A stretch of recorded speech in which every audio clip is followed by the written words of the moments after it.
Hello student, good morning to everyone. Today I study class 12 physics, second chapter, electrostatic potential and capacitance. Next video और उसमें हम लोग पढ़ेंगे equipotential surface. इसके पहले हम लोगों ने पढ़ा था इलेक्ट्रोस्टैटिक पोटेंशियल, उसका definition, electrostatic potential difference, electrostatic potential due to dipole, बहुत सारी चीजें हम लोगों ने पढ़ा था.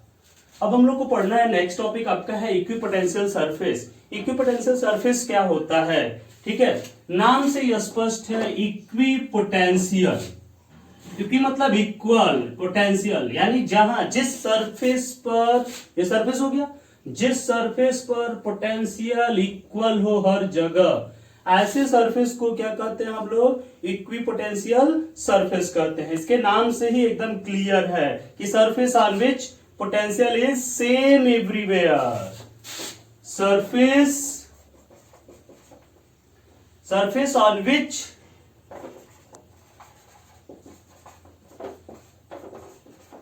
potential is same everywhere. ठीक है, surface on which potential is same everywhere, यानी ऐसा सरफेस जहां पर पोटेंशियल हर जगह एक जैसा हो, उसे हम लोग क्या कहते हैं? इक्विपोटेंशियल सरफेस कहते हैं. बहुत सारा, कोई भी इक्विपोटेंशियल ले सकते हैं. एग्जांपल लीजिए, example for a point charge. Point charge के लिए लीजिए, ये देखिए कोई पॉइंट चार्ज हम लोग ले रहे हैं, ये प्लस क्यू पॉइंट चार्ज है. अब इस प्लस क्यू पॉइंट चार्ज से आर डिस्टेंस पर अगर हमको सरफेस निकालना है, कैपिटल आर डिस्टेंस यहां से कोई है, और यहां पर इक्विपोटेंशियल सरफेस निकालना है. ये देखिए मैंने एक सरफेस ये खींच दिया, चारों तरफ इसकी रेडियस क्या है? आर है.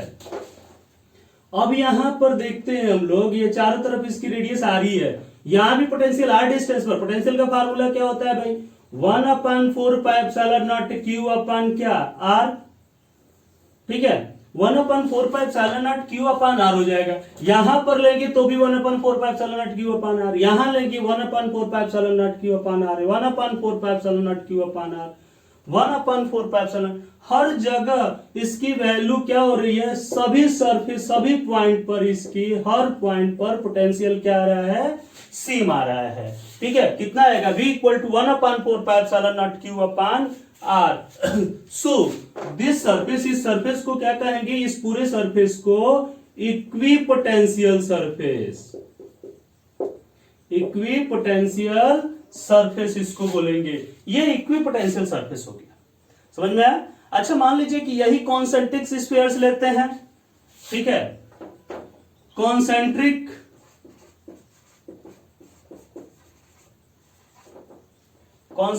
Sphere with charge on its center, with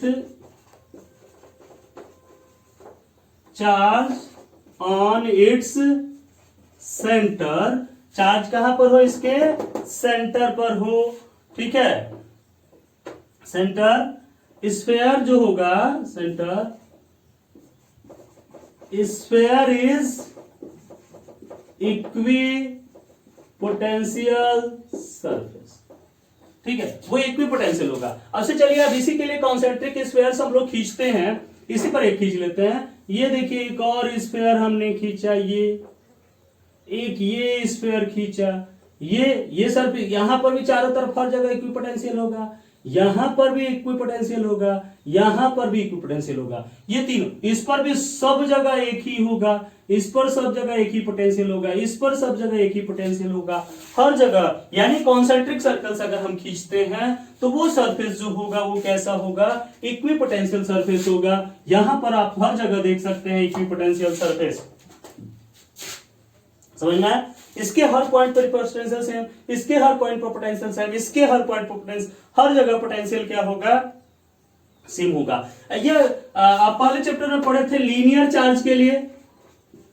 linear charge के लिए आपने पढ़ा था. ये लीनियर चार्ज डिस्ट्रीब्यूशन हम लेते हैं, मान लेते हैं कि इस पर linear charge distribution plus charge यहां पर क्या प्लस क्यू चार्ज इस पर डिस्ट्रीब्यूट है. अब इससे आर डिस्टेंस पर जो सरफेस लेते थे जिसको हम लोग गॉसियन सरफेस एक तरह से बोलते थे, ठीक है। इसके चारों तरफ ये जो सरफेस हम लिए, ये कौन सा सरफेस हो गया, यहां भी इस पर हर पॉइंट पर पोटेंशियल सेम होगा, यहां पर हर पॉइंट पर, यानी जैसे ये था लिनिएचर, इसके चारों तरफ जो ये सरफेस हम ये खींचे, इस पूरे सरफेस पर पोटेंशियल क्या होगा, सेम होगा, क्योंकि वो चार्ज से कितना डिस्टेंस पर होगा, आर डिस्टेंस पर ही होगा, ठीक है। तो इसके हर पॉइंट पर पोटेंशियल क्या होगा, सेम होगा। तो ये भी हो गया इक्विपोटेंशियल सरफेस हो गया। अच्छा, इसी के भी कॉन्सेंट्रिक, इसी को कॉन्सेंट्रिक मान करके और भी अगर खींच ले, ये देखिए और एक खींच लिए यहां पे, तो इस पर भी पोटेंशियल क्या होगा, हर जगह इस पर भी पोटेंशियल सेम होगा, ठीक है। तो ये भी इक्विपोटेंशियल सरफेस हो गया। तो इस तरह से कोई भी सरफेस हम लेते हैं, इस पर पोटेंशियल क्या होंगे, सेम ही होंगे। समझ में आया कि नहीं आया? तो ये आपका इक्विपोटेंशियल का कॉन्सेप्ट था। इसके भी concentric cylinders with same centre, यानी same line of action is equipotential surface. वो सब क्या होंगे, सारे सरफेस जो होंगे वो क्या होंगे, इक्विपोटेंशियल सरफेस होंगे, ठीक है। तो इस प्रकार से इक्विपोटेंशियल सरफेस, यानी जहां पर पोटेंशियल क्या होता है, एक जैसा होता है, सेम होता है, उसे हम लोग क्या बोलते हैं, इक्विपोटेंशियल सरफेस बोलते हैं। इस पर अगर बहुत सारे पॉइंट आपने लिया, मैंने 4 पॉइंट्स लिया था, तो हर पॉइंट पर potential V1 equal to V2 equal to V3 equal to V4 equal to V5, हर जगह पोटेंशियल सेम है। कितना है, 1/4πε0 इस सरफेस पर अगर लेते हैं, मान लेते हैं ये R1 डिस्टेंस पर है, तो 1/4πε0 चार्ज तो वही है, ठीक है। तो इसके हर पॉइंट पर जो है पोटेंशियल जो है सेम है, सो ये इक्विपोटेंशियल सरफेस हुआ। समझ में आया कि नहीं आया? तो ये चीजें होती हैं और इस तरह से हम इस चीज को देखते हैं, यानी जिस सरफेस पर पोटेंशियल सेम होगा, बहुत इंपॉर्टेंट चीज है, उसे हम लोग क्या कहते हैं, इक्विपोटेंशियल सरफेस कहते हैं। इसको थोड़ा सा नोट करिए, फिर इसकी प्रॉपर्टीज बताते हैं। चलिए आगे चलते हैं। तो ये इक्विपोटेंशियल सरफेस हम लोगों ने निकाला। अब हम लोग निकालेंगे क्या, प्रॉपर्टीज ऑफ इक्विपोटेंशियल सरफेस।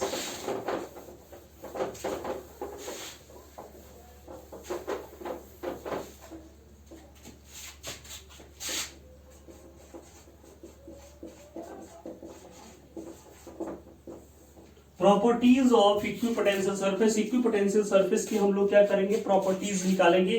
क्या क्या होती है इक्विपोटेंशियल सरफेस की प्रॉपर्टीज, वो हम देखते हैं। चलिए सबसे पहली प्रॉपर्टी देखते हैं, ठीक है। The potential difference between any 2 point, the potential difference between any 2 points, ठीक है, between any 2 points on equipotential surface, on equipotential surface is 0, ठीक है। The potential difference between any 2 points on equipotential surface is 0। Equipotential surface की किसी भी 2 points पर potential का difference जो होता है वो क्या होता है, 0 होता है। जनरली अभी आपको मैंने बताया कि वो इक्विपोटेंशियल सेम होता है, जैसे यहां पर हमने पॉइंट चार्ज के कारण लिया। चलिए ये 2 पॉइंट्स लेते हैं, ये ए और क्या बी, इसकी भी डिस्टेंस आर है, इसकी भी डिस्टेंस आर है। चलो क्या हो जाएगा, VA इक्वल टू 1 ये VA माइनस VB, 2 पॉइंट्स के बीच potential difference 1/4πε0 Q upon R minus 1/4πε0 Q upon R equal to कितना हो गया भाई, 0। तो किसी भी 2 पॉइंट्स पर ये इक्विपोटेंशियल सरफेस था, सब जगह इक्विपोटेंशियल सरफेस है, इक्विपोटेंशियल सरफेस, और किसके किसी 2 पॉइंट्स पर पोटेंशियल का जो डिफरेंस होता है वो क्या होता है, 0 होता है, ठीक है। तो ये था आपका इक्विपोटेंशियल सरफेस। अब चलते हैं क्या, नो वर्क इज डन।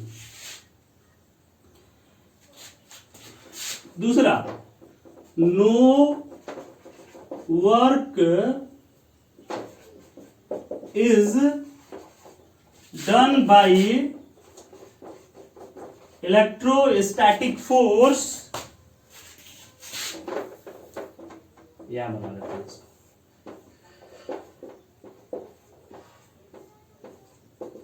ठीक है, क्या लिखे, no work is done by electrostatic force, no work is done by electrostatic force in moving a charge,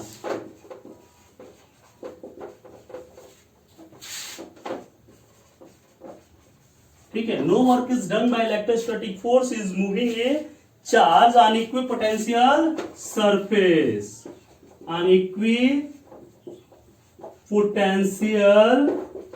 surface, ठीक है, यानी इक्विपोटेंशियल सरफेस पर एक पॉइंट से दूसरे पॉइंट तक जाने में कोई वर्क नहीं होता है, no work is done by electrostatic force, electrostatic force के कारण एक पॉइंट से दूसरे पॉइंट पर चल जाने पर उसके द्वारा कोई वर्क नहीं होता, ठीक है। जैसे हम लोग 2 पॉइंट्स लेते हैं ए टू बी, इक्विपोटेंशियल कोई सरफेस है, इस पॉइंट ए से पॉइंट बी तक ले जाने में हम वर्क डन देखेंगे, तो क्या हुआ, दोनों पॉइंट्स पर पोटेंशियल तो सेम है, वर्क डन इक्वल टू क्या, VA माइनस VB इंटू क्या, Q, चार्ज को ए से बी तक, VA भी सेम है, VB भी सेम है, दोनों पॉइंट पर पोटेंशियल क्या है, सेम है, तो VA माइनस VB क्या हो गया, 0 इंटू Q इक्वल टू क्या, 0, नो वर्क इज डन, यानी इसे एक पॉइंट से दूसरे पॉइंट तक ले जाने में कोई वर्क डन नहीं होगा, क्योंकि पोटेंशियल डिफरेंस क्या हो जाता है, 0 हो जाता है। बहुत इंपॉर्टेंट टॉपिक है ये यूज करने के लिए। No work is done by electrostatic force in moving a charge on equipotential surface, किसी इक्विपोटेंशियल सरफेस पर एक पॉइंट से दूसरे पॉइंट तक ले जाने में कोई वर्क डन नहीं होता, ठीक है। तीसरा, the direction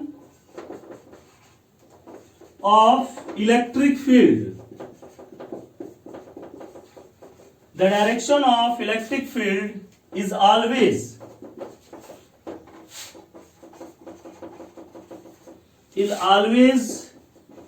perpendicular to equipotential surface,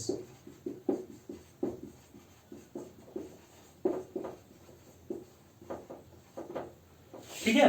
the direction of electric field is always perpendicular to equipotential surface, electric field का जो डायरेक्शन होता है हमेशा इक्विपोटेंशियल सरफेस के क्या होता है, परपेंडिकुलर होता है, ठीक है। जैसे आपको मैंने बताया था, ये देखिए कोई भी पॉइंट चार्ज हम लेते हैं प्लस क्यू, ये पॉइंट चार्ज लिया गया, यहीं पर देखते हैं, फिर अगला वाला देखेंगे ही, ये प्लस क्यू चार्ज हमने लिया, ठीक है, इसके चारों तरफ ये इक्विपोटेंशियल सरफेस है, ये देखिए तो यही है ना, ये तीनों क्या है, इक्विपोटेंशियल सरफेस है, ये तीनों इक्विपोटेंशियल सरफेस हैं। अब चलिए इलेक्ट्रिक फील्ड का डायरेक्शन देखिए, तो इस प्लस क्यू के कारण इलेक्ट्रिक फील्ड का डायरेक्शन किधर की तरफ होता है भाई, बाहर की ओर। आपको बताया था ना, प्लस के कारण इलेक्ट्रिक फील्ड का डायरेक्शन बाहर की ओर। ये देखिए तो ये तो ये इक्विपोटेंशियल सरफेस के हर जगह परपेंडिकुलर है कि नहीं है, तो इक्विपोटेंशियल सरफेस के इलेक्ट्रिक फील्ड का डायरेक्शन क्या होता है, परपेंडिकुलर होता है, बाहर की तरफ, नॉर्मली आउटवर्ड हुआ। समझ में आया कि नहीं आया? तो इक्विपोटेंशियल सरफेस की परपेंडिकुलर डायरेक्शन में इलेक्ट्रिक फील्ड का डायरेक्शन होता है। ये तीनों नोट करिए, फिर एक और है उसको बताते हैं, ठीक है। और भी बहुत सारा आप देख सकते हैं, जैसे एक एग्जांपल और दिखा देगा, हाँ देखिए, ये यूनिफॉर्म, ये देखिए यूनिफॉर्म इलेक्ट्रिक फील्ड आप लेते थे। यूनिफॉर्म इलेक्ट्रिक फील्ड मतलब क्या होती है, पैरेलल लाइंस होती थी, आपको मैंने बताया था यूनिफॉर्म इलेक्ट्रिक फील्ड मतलब क्या, पैरेलल लाइंस इलेक्ट्रिक फील्ड में फर्स्ट चैप्टर में। तो ये पैरेलल लाइंस होती हैं, ये इलेक्ट्रिक फील्ड का डायरेक्शन हो गया। अब इसके किसी पॉइंट पर हम इलेक्ट्रिक पोटेंशियल लेंगे तो ये क्या होगा, ये होगा इक्विपोटेंशियल सरफेस होगा, ऐसे ये हुआ इक्विपोटेंशियल सरफेस, ये हुआ क्या, इक्विपोटेंशियल सरफेस। इसके ये देखिए परपेंडिकुलर डायरेक्शन, ये इलेक्ट्रिक फील्ड है, इसके परपेंडिकुलर डायरेक्शन में यहां पर भी लेंगे, ये भी इक्विपोटेंशियल सरफेस, इक्विपोटेंशियल सरफेस। तो ये ई का डायरेक्शन हुआ, वेक्टर ई का। तो ये देखिए वेक्टर ई इस इक्विपोटेंशियल सरफेस के परपेंडिकुलर है कि नहीं है, तो ये जो होता है इलेक्ट्रिक फील्ड इस इक्विपोटेंशियल सरफेस के क्या होता है, परपेंडिकुलर होता है, ठीक है। समझ में आया कि नहीं? तो ये इसकी क्या होता है, परपेंडिकुलर होता है, ठीक है। ये तीनों नोट करिए, फिर आगे बताते हैं आपको।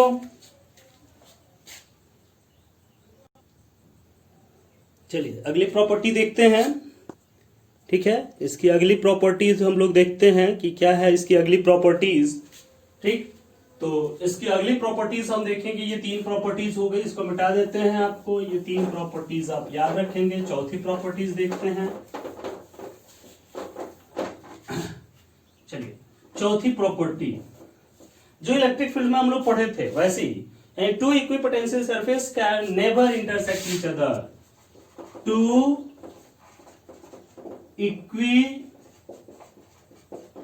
Equipotential surface can never intersect each other। ठीक है, दो इक्विपोटेंशियल सरफेस एक दूसरे को इंटरसेक्ट नहीं कर सकते। जैसे मैंने आपको बताया था, दो इलेक्ट्रिक फील्ड लाइंस एक दूसरे को इंटरसेक्ट नहीं कर सकती। उसी तरह से दो इक्विपोटेंशियल सरफेस, अब इलेक्ट्रिक फील्ड लाइन एक दूसरे के परपेंडिकुलर होती हैं, और फिर अगर दो इक्विपोटेंशियल सरफेस अगर एक दूसरे के परपेंडिकुलर हो गए तो फिर दोनों एक दूसरे को इलेक्ट्रिक फील्ड लाइंस क्या करेंगी, इंटरसेक्ट करेंगी, विच इज नॉट पॉसिबल, जो कि पॉसिबल नहीं है। यह आपको इलेक्ट्रिक फील्ड में बताया गया था। ठीक है, तो two equipotential surface can never intersect each other. ठीक है, अब चलिए एक ही में इक्विपोटेंशियल सरफेस खींचने के लिए एग्जाम में कई बार चीजें आती हैं। ऐसे इक्विपोटेंशियल सरफेस खींचना है, जैसे ये प्लस क्यू है और एक क्या है, माइनस क्यू है। ये हो गया हमारा प्लस क्यू, ये हो गया हमारा क्या, माइनस क्यू।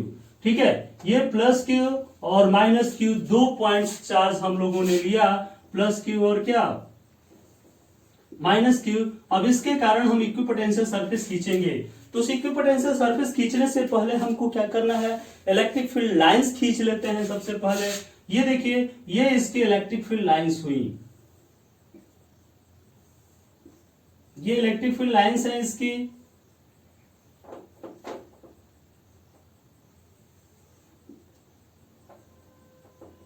ये ठीक नहीं है, ये इलेक्ट्रिक फील्ड लाइंस है।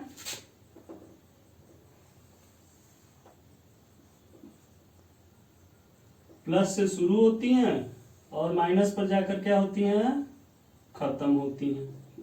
ठीक है, ये इलेक्ट्रिक फील्ड लाइंस ऐसे हुई, फिर यहां से ऐसे निकालिए, ये जा रही है, ये ऐसे, ये ऐसे, ये ऐसे। ठीक है, इधर ये क्या हो रही है, आ रही हैं। ठीक है, ये इलेक्ट्रिक फील्ड लाइंस है। ठीक, अब चलिए इसके लिए इक्विपोटेंशियल सरफेस हमको खींचना है कि भाई इसके लिए इक्विपोटेंशियल सरफेस कैसा होगा, कैसा होगा। तो इसके बीच पॉइंट पर देखिए कि कैसा होगा, इसके कारण, प्लस के कारण और माइनस के कारण, दोनों के कारण यहां पर इलेक्ट्रोस्टैटिक फोर्स जो होगा वो क्या हो जाएगा, सेम हो जाएगा।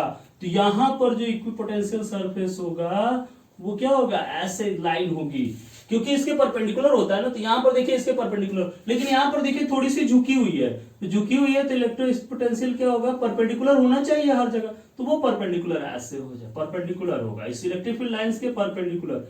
यहां पर चलता है, इसके पास जब चलेंगे तो ये ऐसा हो जाएगा। ठीक है, सब जगह एक जैसा है। यहां पर पास चलिए तो ये कॉन्सेंट्रिक सर्किल्स ऐसा हो गया, यहां पर अभी दिखाया था पॉइंट चार्ज के कारण। ठीक है, यहां पर ये ऐसे, यहां पर ऐसे। ठीक है, तो इस प्रकार से ये सभी के सभी क्या हैं, इक्विपोटेंशियल सरफेस हैं। तो ये आपका होता है क्या, इक्विपोटेंशियल सरफेस। और इस तरह से इक्विपोटेंशियल सरफेस को हम लोग क्या करते हैं, खींचते हैं। ये एक बार एग्जाम में आया हुआ है, बोर्ड एग्जाम में ये। ठीक है, चलिए, तो ये था आपका इक्विपोटेंशियल सरफेस। ठीक है, थोड़ा सा और जान लेते हैं, फिर आगे हम लोग पढ़ेंगे, क्योंकि इसी में थोड़ा सा टाइम लग गया। थोड़ा सा जानते हैं, उसकी प्रूफिंग बाद में करेंगे। Electrostatic potential energy.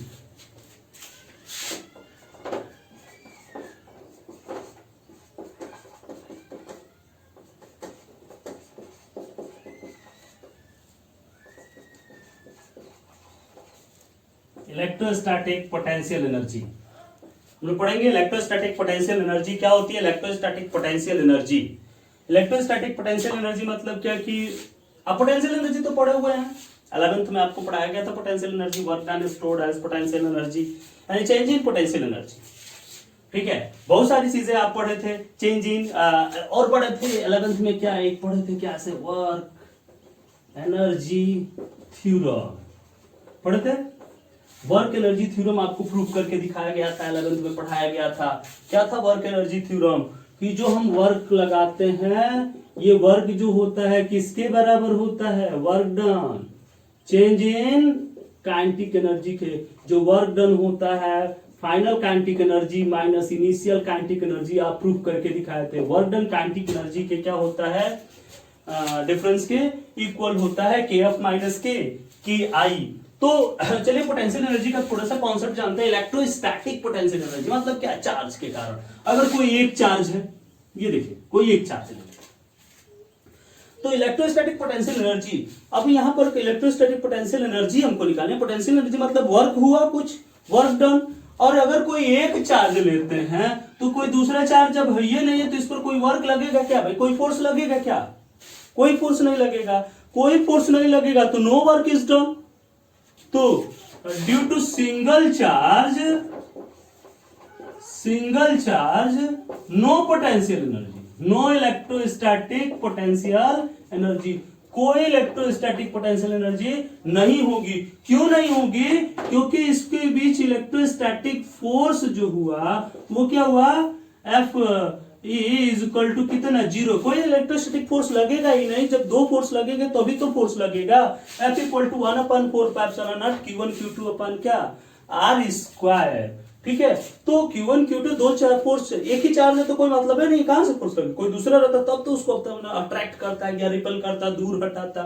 ठीक है, तो यहां पर इसके बीच इलेक्ट्रोस्टैटिक फोर्स क्या हो गया? 0 हो गया। यानी इलेक्ट्रोस्टैटिक पोटेंशियल एनर्जी किसके के लिए होगी?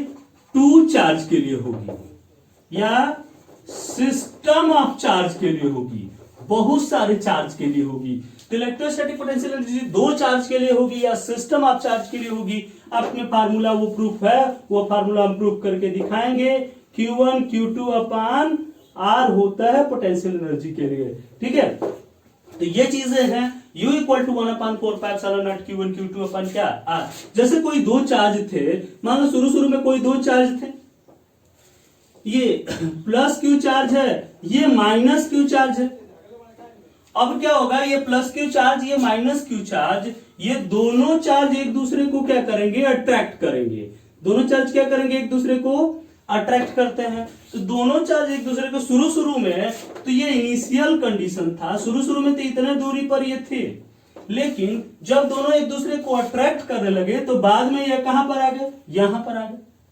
फिर कहां पर आ गए? फिर यहां पर आ गए। यानी ऐसे करके इनके बीच की डिस्टेंस धीरे धीरे कम होती गई। लेकिन ये क्या आते हैं? स्लोली इसकी तरफ आते हैं इलेक्ट्रोस्टैटिक फोर्स के कारण। इसमें काइनेटिक एनर्जी में कोई चेंजिंग नहीं होती है। तो जो इनके बीच पोटेंशियल एनर्जी शुरू में ये थी और ये क्या हो गई? फाइनल हो गई। तो ये इनिशियल हो गई, ये फाइनल हो गई। यानी इसमें क्या हुआ? पोटेंशियल एनर्जी में चेंजिंग हुई। शुरू में इसकी कुछ पोटेंशियल एनर्जी इसकी कुछ दूरी पर था, बाद में कुछ अदर दूरी पर हो गया, तो इनके बीच पोटेंशियल एनर्जी में क्या हुई? चेंजिंग हो जाती है। तो उसी पोटेंशियल एनर्जी में चेंजिंग को हम कहते हैं यूएफ माइनस क्या? QI. Final energy minus initial energy equal to W electrostatic minus, क्योंकि अब ये अट्रैक्ट कर रहा है तो इसके विरोध हमको, इसको अगर हटाना है तो इसके अपोज में हमको वर्क करना पड़ेगा। ठीक है, तो या अगर एक्सटर्नल लेना है तो W एक्सटर्नल ले लीजिए, प्लस ले लीजिए। ठीक है, तो ये दोनों के बीच पोटेंशियल एनर्जी का डिफरेंस जो होगा इस वर्क डन के क्या हो जाएगा? इक्वल हो जाएगा। और ये चूंकि स्लोली हो रहा है, सो काइनेटिक एनर्जी में कोई चेंजिंग नहीं होगी। वर्क डन केवल और केवल पोटेंशियल एनर्जी के क्या हो जाएगा? इक्वल हो जाएगा। ठीक है, काइनेटिक एनर्जी जीरो, क्योंकि आप जानते हैं total energy potential energy plus क्या? Kinetic energy. तो केवल वर्क डन पोटेंशियल एनर्जी में ही चेंज हो जाएगा, क्योंकि काइनेटिक एनर्जी यहां पर क्या हो जा रही है? 0 हो जा रही है। No change in kinetic energy, क्योंकि स्पीड क्या है? स्पीड जो है वो लेस है, बहुत कम स्पीड है। तो समझ में आया कि नहीं आया? यानी इलेक्ट्रोस्टैटिक पोटेंशियल एनर्जी दो चार्ज के लिए होती है और किस पर डिपेंड करती है? Work done due to external agent bringing दोनों charge, bringing charge of configuration, बहुत सारे सिस्टम आप चार्ज को लाने में जो वर्क डन, दो ही चार्ज नहीं कर सकते, सिस्टम आप चार्ज कर सकते हैं ना, बहुत सारे चार्ज के लिए भी हो सकता है, दो या सिस्टम आप टू भी कर सकते हैं, और सिस्टम आप यानी चार्ज कॉन्फ़िगरेशन के कारण, दो या दो से ज्यादा चार्ज के कारण जो वर्क डन होता है वह इलेक्ट्रोस्टैटिक पोटेंशियल एनर्जी में क्या हो जाता है, स्टोर हो जाता है। इसी चीज को हम लोगों को क्या करना है जो नेक्स्ट वीडियो में हम आपको बताएंगे।